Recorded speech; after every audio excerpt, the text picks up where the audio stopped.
Having come from the aircraft industry, a planing hull has got so much in common with an aircraft. Exactly the same thing's happening at slower speed. So it was natural, really.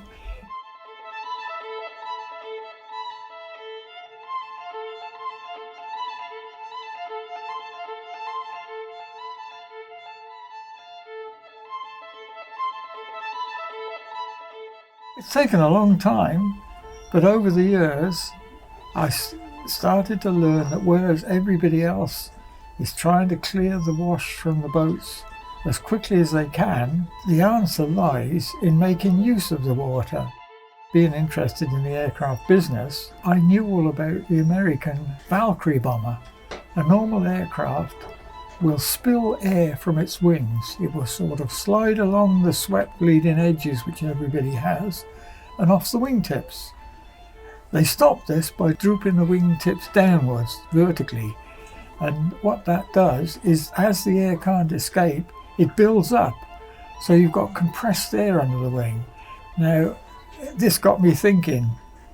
I thought, if that works well with an aircraft, it's going to work exceptionally well in water, which you can't compress, unlike air. Over several years, I drew up several designs. Eventually I hit on one, and a friend of mine had a radio-controlled model boat. It was actually made from the hull I designed for the SBS boats. He lent me this boat, let me alter it to my new design.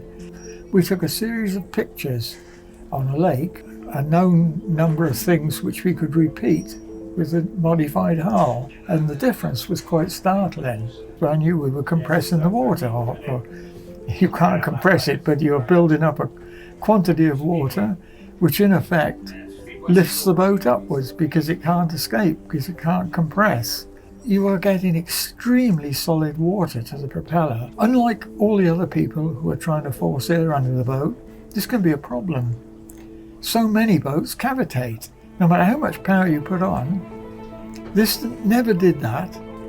A benefit from this is also that if you do a very tight turn, it will not slip sideways due to the shape of the hull necessary to produce the hydraulic lift. It is absolutely as steady as a rock. And this is extremely unusual amongst powerboats. Gives it extra stability, which a normal deep V hull doesn't have. But because of the shape of the hull, it is still extremely stable at rest.